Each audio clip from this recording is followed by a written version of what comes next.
Here is a comprehensive article on the early life of Umar Ibn Al-Khattab. This covers his lineage, personality, upbringing, social status, education, and the beginning of his opposition to Islam. The early life of Umar Ibn Al-Khattab, a leader in the making introduction. Umar Ibn Al-Khattab, radiyallahu anhu, the second caliph of Islam, is remembered as one of the most powerful and influential Muslim rulers in history. Revered for his justice, humility, and leadership, Umar played a pivotal role in the early expansion and governance of the Islamic State. However, long before he embraced Islam and led as a caliph, Umar lived a life that reflected the complexities and conflicts of pre-Islamic Arabia. His early years shaped the character and resolve that would eventually make him a pillar of Islamic leadership. This article delves deep into the early life of Umar ibn al-Khattab, his upbringing, tribal background, character, education, career, and opposition to Islam. It paints a vivid picture of how a fierce opponent of the Prophet Muhammad later became one of his closest companions and defenders of the faith. Lineage and tribal background.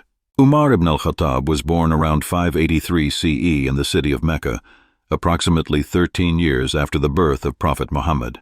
He belonged to the Adi clan, a respected branch of the powerful Quraysh tribe. The Quraysh held considerable influence in Mecca due to their custodianship of the Kaaba and their control over trade and tribal alliances. Umar's father, Al-Khattab ibn Nufail, was known for his strength, discipline, and firmness. Although Al-Khattab was not among the wealthiest of Meccans, he was respected for his authority and tribal role. Umar's mother, Hantama bint Hisham, was from the Makhzum clan, which made Umar related by blood to some of the Quraysh elite.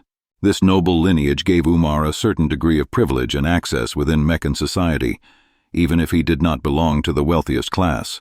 His upbringing was shaped by tribal customs, values of honor, loyalty, and a sense of superiority associated with Qurayshi pride. Childhood and upbringing. Umar's childhood in Mecca was one of rugged simplicity and discipline. Life in the arid Hijazi desert was harsh, demanding endurance and toughness. From a young age, Umar was trained in physical strength, horsemanship, and survival, a necessity for all young men of the Quraysh. Unlike some of the wealthier Quraysh youth who could afford leisurely upbringings, Umar was made to work hard. His father reportedly made him tend to his camels in the scorching Meccan sun. Umar would later recall this with bitterness, remembering the pain and difficulty of those tasks. This upbringing instilled in Umar a deep sense of resilience, mental toughness, and self-reliance. He learned early on that survival and respect in society were earned, not given. He also witnessed the sharp class divides in Meccan society, which would later influence his sense of justice and empathy for the oppressed during his caliphate. Education and literacy. One of Umar's notable qualities was his literacy.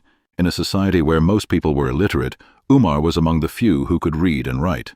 The Quraysh, particularly the Adi clan, valued education for its practical use in trade and diplomacy.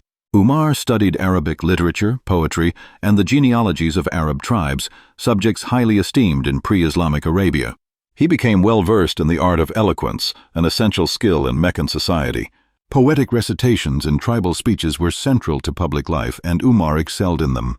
His commanding voice and clarity of thought made him a persuasive speaker, attributes that would later serve him well as a statesman.